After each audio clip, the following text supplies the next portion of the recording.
Hi, before my next review, I wanted to inform you guys of an ERA role-playing game that is currently on Kickstarter. That is, it uses the ERA system that you have seen in ERA, the Consortium, ERA the Empowered, but this one is called ERA Lost Legend, and it's a Final Fantasy inspired role-playing game.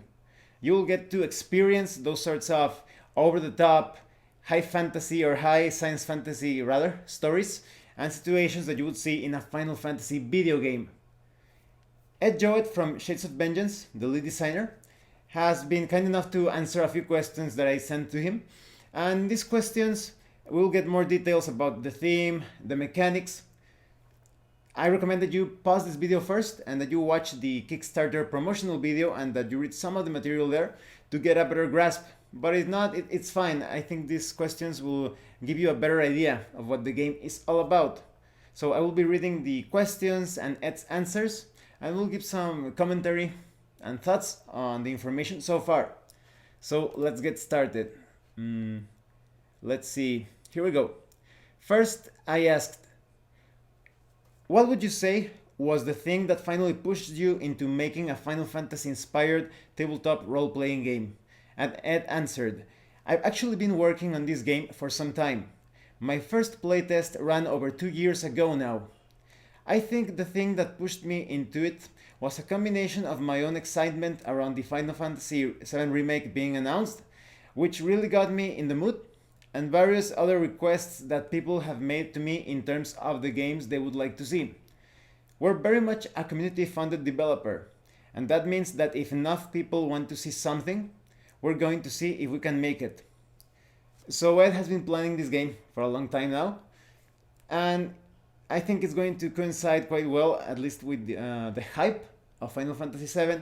And it makes sense because there are some very strong elements of Final Fantasy VII. If you look into the information in the Kickstarter, you will see that there will be several things that will remind you of that particular game.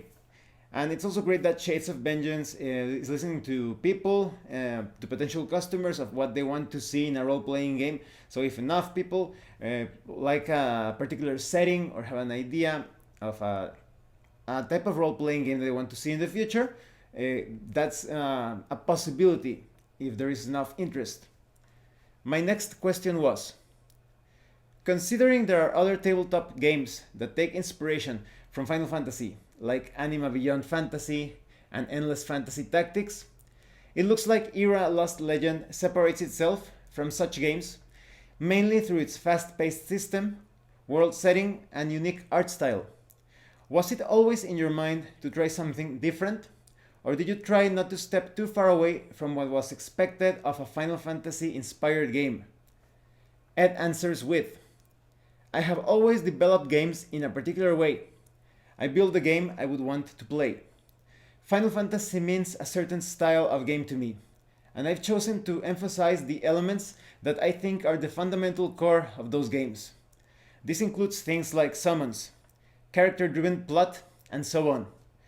But also the way that leveling works, the feel of combat when you're playing, which I think ERA D10 approximates really well, and the feeling that the player characters might be some of the strongest people in the world. So I'd say I less paid attention to what other people had chosen to do, then applied the result of my own, fairly lengthy, fandom of Final Fantasy games to the ERA D10 system, which I think suits it. So here, Ed is telling us that the character creation process is going to be quite high powered.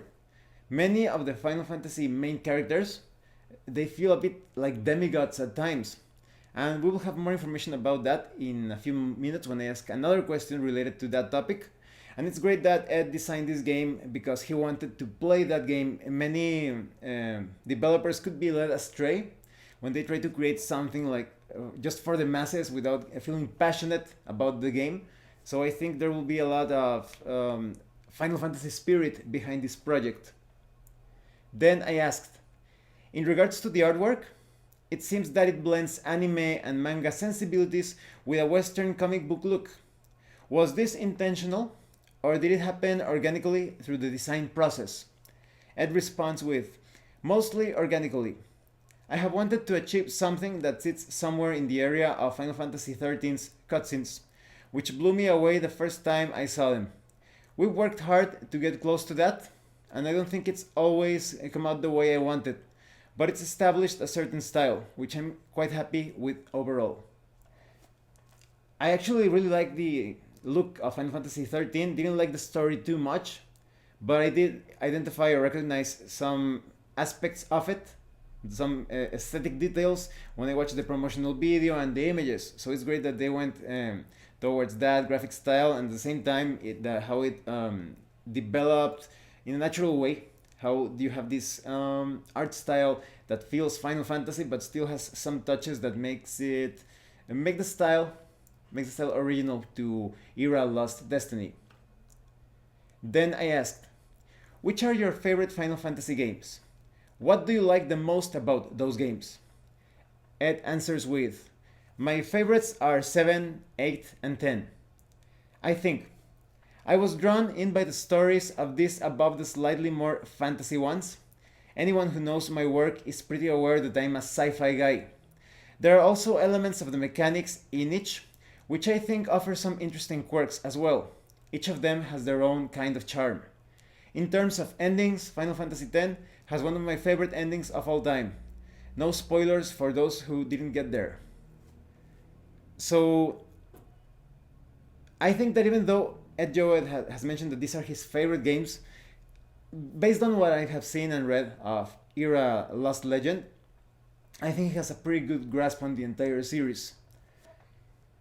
I also like the ending of Final Fantasy X. This is actually one of my least favorite Final Fantasy games. I disliked a few of the characters, but I can appreciate the emotionally charged ending, one of the most dramatic ones probably in the series. It's hard to say because there are so many great Final Fantasy games. I don't like the current ones too much, but overall the series has some very strong endings. Then I asked, would you say Era Lost Legend took inspiration from the Final Fantasy series in general, or from specific games in the franchise? In which ways?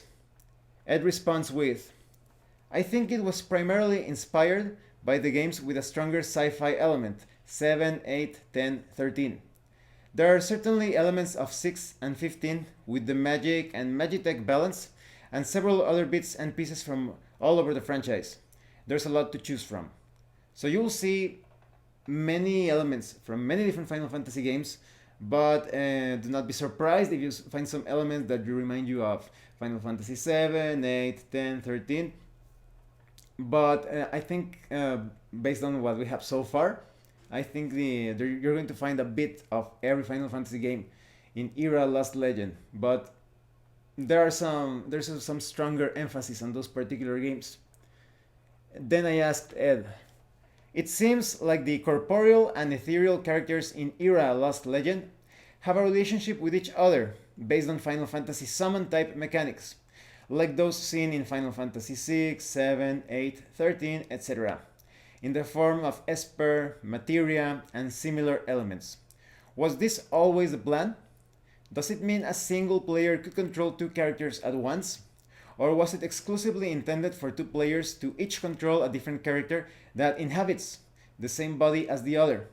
If that is so, what will keep one player from feeling left out of the fight due to downtime resulting from non-consecutive actions? Ed responds with, this was part of the core project paradigm I created for Era Lost Legend. I wanted to deliver that two characters in one body feel. It is possible for a single player to control two characters at once. We have play tested it and it actually works better than I thought it would. I think it works better when the two characters are played by different people, however. Given the groups won't be larger than your average party, I don't think anyone ends up more left out of the fight than any other player, as both get to act in a combat round. So this was one concern of mine when I read about the system. I thought, well, two characters are sharing this sort of body. You have this physical character and this sort of spiritual or summon type of entity. So I thought maybe they can only act on separate rounds. Maybe one round the physical character acts, and next combat round the other character gets to act. But no, all of the player characters regardless if they are inhabiting that same body, they will act during the same combat round. So it's still going to be everyone taking turns. It's not going to be like I act this turn and the other turn I have to wait. So I think that will work. I've only seen a similar thing in the Bexith role-playing game where you have an Etin and two people are controlling each part of the Etin, that is a head and an arm. So I think it's going to work for Era Lost Legend as well. Then I asked Ed, how many different character species and races are there in the game? Ed responds with, corporeals offer 3 races. Humans, the cat-like Sen, and the lizard-like Golith. Ethereals can take almost any form, but are actually a single species. Beyond that, there are monsters, which have a wide variety of species as you would expect from this type of universe. So there's going to be a lot of variety. Although I would say that the corporeal characters are 3 separate species because I think there will be important physiological differences in between humans, the cat beings, and the lizard-like Golith. It's very interesting that the ethereals, being a single species, they can adapt and change, basically shape change or shape shift perhaps. So maybe you can come up with any sort of ethereal that you want, inspired in fiction or mythology or anything. Then I asked Ed, in the Kickstarter, it is mentioned that disabled characters are playable in the game.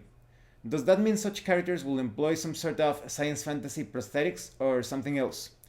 Are there mechanics or gameplay elements that disable characters in the game?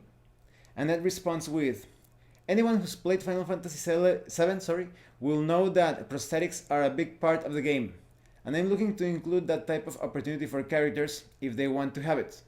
I think that characters who are further disabled are also an option, thanks to the way JRPGs work. Someone in a wheelchair is more than capable of fighting. This is made even easier thanks to the ethereals and the magic system they use. Overall, I think the system and the setting lend themselves to a wide range of options in this area. I have not currently created specific mechanics which might disable characters, but the Era D10 rule set already contains support for injuries that might mean the loss of a limb. As you know, after reviewing many of our games, we empower the players and GM to tell the story they want to, and if that involves a Barrett-like injury within it, then I like to think it's well supported. Now here Ed is talking about Barrett of Final Fantasy VII, that character that lost his arm and he basically has this sort of minigun attachment, or sometimes it looks like a railgun. You can change the attachment of his arm. So if you wanted to create a character with a backstory, maybe he's a war veteran or some sort of insurgent or anything, or rebel, that he lost a leg or an arm, and now he could replace this with some sort of science fantasy technological prosthetic version of it to use it as a weapon. Maybe you lost your legs and now you have these piston limbs that allow you to jump higher. So it all has to do with the backstory of that character. I think that also adds depth to the types of situations that you can encounter. Maybe there are some things that can only be accomplished with these empowered prosthetics of sorts.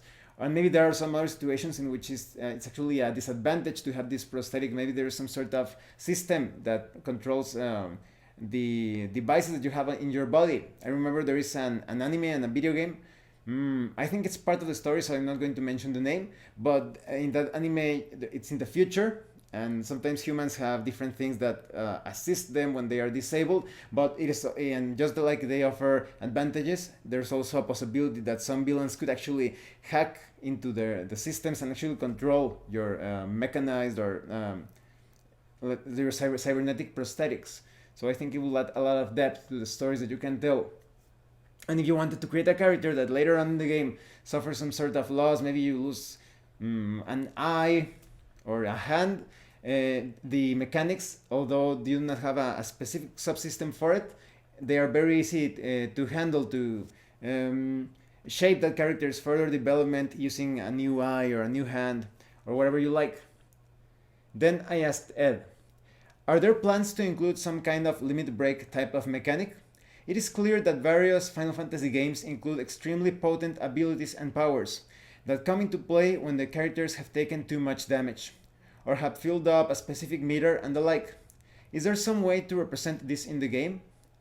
Ed answers with, limit breaks are represented by the ultimate attacks, which exist for corporeal characters in the era Lost Legend. These are activated in a similar way to the limit breaks in Final Fantasy VIII. If you are at low health, you have a chance of activating it each combat turn. Of course, that means a player can sit at low health and have a possibility of activating it each turn, but that carries its own risks. Each weapon offers a different take on limit breaks, from unarmed offering of multiple chained attacks to the lance's extremely powerful single attack, which virtually guarantees a kill. So this is really cool. First, we have an insight on weapons. If you are using unarmed attacks, maybe you will be more useful against several opponents at once. But if you're fighting against a boss type of enemy, the lance is going to be able to finish off that enemy potentially in less attacks. So that adds a lot of versatility. I also used to do that in different Final Fantasy games, that I kept my character at a weakened or hurt state so that you could keep using those powerful attacks each round, but it was quite risky. You need to heal your character, keep protect and shell up so that the damage wasn't too punishing, and you basically kept this character almost dying just so you could use those potent attacks. So it's great that they included this limit break type of mechanic. Then I asked, in terms of levels of power, how competent would you say the player characters in this game can become? There are Final Fantasy games where the characters carry out devastating attacks of demi-godly proportions. Is this the case in Era Lost Legend? Or is the power level lower than that threshold, or even higher up that scale? Ed responds with, Era Lost Legend primarily focuses on the sort of power levels you see in the gameplay of Final Fantasy VII, 8, and 10 during the normal story paths. You can level up to be extremely good, but there is an upper limit to your powers in the end. I also have an expansion plan, which will give you the chance to break the upper limit, similar to the way you can craft weapons in Final Fantasy X, with the 99,999 damage limit instead of the normal 9,999 damage. I would very much like to offer that, but feel it's a little beyond what I can fit in a single core rulebook. So although the characters are going to be extremely powerful, there is going to be a limit. I think that suits the Final Fantasy theme quite well, because you are not playing as gods. You're usually playing as just very powerful characters. They have high magic and high strength in physical combat. So even though there is a limit, there is a possibility that that limit could go up in an expansion, but I think it will suit the game just fine as it currently is. Then I asked Ed, will there be additional support for this game in the form of campaigns, adventures, and expansions, or is it intended to be a standalone experience? Ed responds with, I fully intend to include as many campaigns, adventures, and expansions as the fans are willing to support. The first expansion is already listed as a stretch goal, and there are also 2 campaigns prior to that which are also stretch goals. I have a lot of plans for this game, many of which I've hinted at in previous questions. So based on this information, I have a feeling that Era Lost Legend is going to be perhaps as well supported as Era the Consortium, perhaps. It depends on the support, of course, but there is so much potential in terms of what you can further elaborate. Maybe new weapons, new spells, new abilities, new settings even. Final Fantasy, many of the Final Fantasy games are not related. You have separate settings. Maybe you have a plotline for each one of those aspects of Era Lost Legend. Maybe you could handle it like that, separate stories, separate universes even. Then I asked Ed, are there going to be many tributes, references, or nods to popular Final Fantasy characters, weapons, items, or spells? Something that perhaps reminds you of Sephiroth, the Ultima Weapon, Phoenix Downs, or Meteor? And Ed responds with, I think the game is packed full of references and nods to these things, which make Final Fantasy what it is. Sephiroth won't be making an appearance personally, of course, but there are a number of things which will be quite familiar to fans of the franchise, not least several of the spells, items for resurrection, and so on.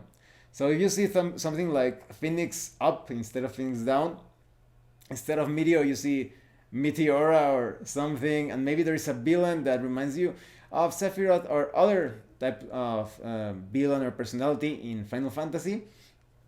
So this is intentional so that the fans feel excited about playing a story that is kind of like Final Fantasy, but at the same time it's its own original thing.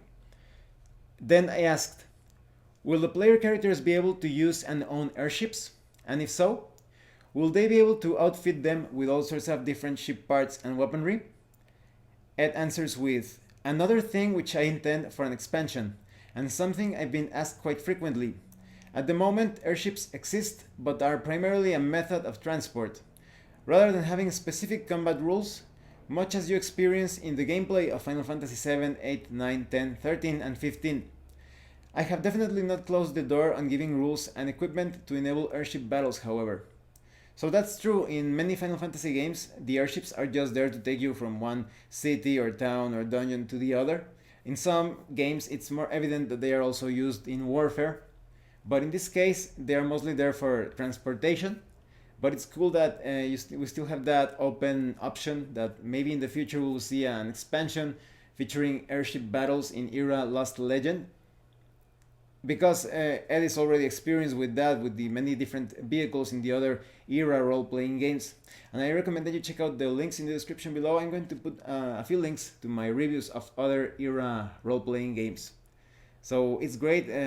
Thanks a lot to Ed Jowett for giving us these answers, giving us further insight to the design process of Era Lost Legend. I hope it will turn out into a wonderful and excellent game. So we'll have to wait and see how the core book evolves. Well, thanks for watching this video. I hope it was informative enough about Era Lost Legend. And thank you so much to those that have been sending Breakthrough RPG gift certificates. If anyone else wants to further support the channel, all the information to do that will be in the description below. Thank you so much again, and see you later.